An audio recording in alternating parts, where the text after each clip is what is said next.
ना सास बुरी होती है ना बहू बुरी होती है। सास नहीं चाहती कि मैं कोई अपशब्द बोलूं, वही बहू भी नहीं चाहती कि कोई अपशब्द बोलूं, पर ललाट पर जब कर्म गति उल्टी पड़ती है तो अपने आप जिह्वा से अपशब्द निकलवा ही देती है। यह कर्म गति। अब ऐसे समय पर क्या करोगे आप?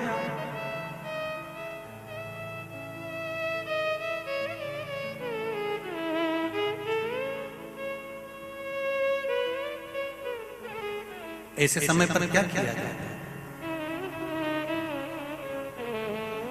कार्तिक महीने में दो वस्त्र की महत्वता होती है। ध्यान लगाना जरा, जितनी भी माताएं बेटी हैं, चाहे वो सासू माँ हो चाहे बहुएं हो, बेटियां भी कभी ना कभी बहू बनेंगी और आप भी कभी ना कभी सास बनेंगे।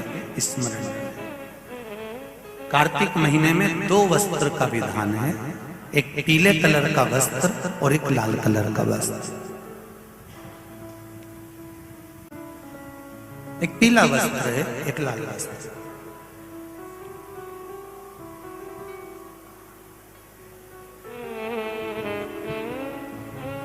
आज देवउठनी एकादशी है। ऐसी कोई माता नहीं होगी जो अपने घर में तुलसी जी का पूजन नहीं करे।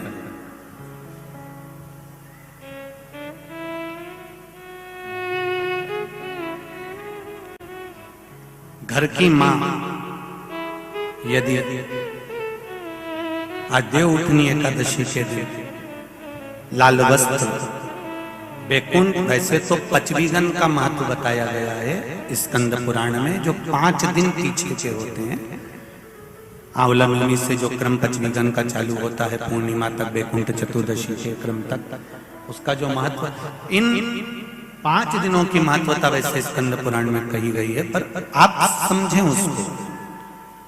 लाल वस्त्र अगर कार्तिक महीने में तुलसा महारानी पर ओढ़ाया जाता है और वही वस्त्र बाद में रख लिया जाता है संभाल कर, तो उस घर में किसी कर्म गति के कारण भी अगर अपशब्द निकल रहे होते हैं तो वो अपशब्द वो वस्त्र रोक लेता है।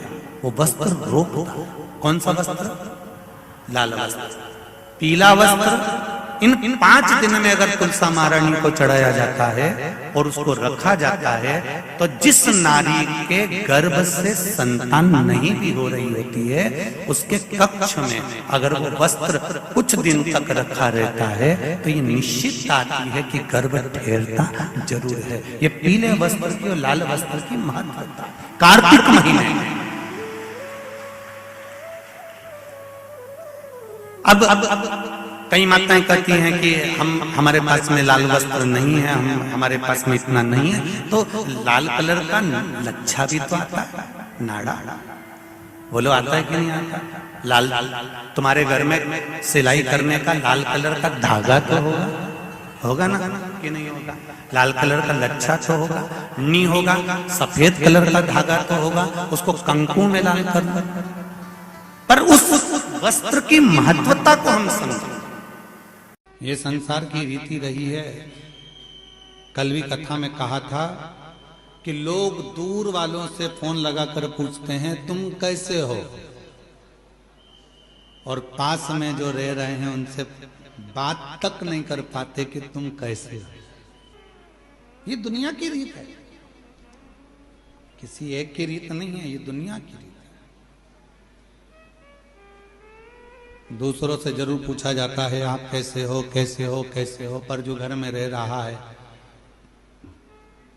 घर में जो निवास कर रहा है, प्रेशर खोलो बक्सों का,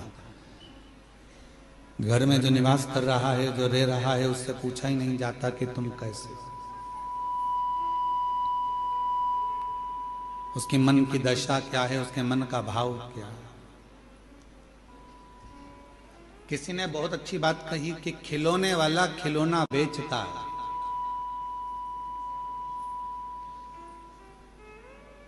खिलौने वाला खिलौना बेचता है और पूरे गांव के लोगों को, गांव के बच्चों को खुशियां दे देता है। और वो खिलौने वाला जब खिलौना बेचकर गांव के बच्चों को खुशियां दे देता है तो उन गांव के बच्चों के चेहरे की खुशी थोड़ा सा धन देती है और वो धन से उस खिलौने वाले के घर के बच्चों के चेहरे पर भी खुशी आ जाती है, उनके चेहरे पर भी प्रसन्नता आ जाती है, उनके चेहरे पर भी स्माइल आ जाती है, उनके चेहरे पर भी प्रसन्नता आ जाती है। शिव पुराण कहती है कि आप किसी को प्रसन्नता दोगे तो आपको प्रसन्नता मिलेगी, आप किसी को अच्छा दोगे तो आपको अच्छा मिलेगा। और गाली देकर देख लो, गाली भी मिलेगी और बोनस भी मिलेगा। हमने देखा है इसी बाबा के आंगन में, आपके मायके में, ये बाबा कुबेरेश्वर बाबा के आंगन में हमने देखा है, माताएं जब भजन करने बैठती है तो ये वाली माता भजन उठाती है तो ढोलक बजा बजा के इतने में दूसरा चालू कर देता है, इंतजार करती है, ये रुकेगी ना मैं गाऊंगी, फिर वो रुकेगी ना मैं गाऊंगी, इंतजार करते, मतलब उसने भजन दिया तो ये भी भजन दे रही है, उसने भजन किया तो वो भी भजन दे रहा। धनोरा वालों की भी आपकी भी टीम आई हुई है भजन के, कुछ बुजुर्ग लोग, कई पुरुष लोग, हारमोनियम और ढोलक यहीं के वो धनोरा वाले ही आए हैं क्या?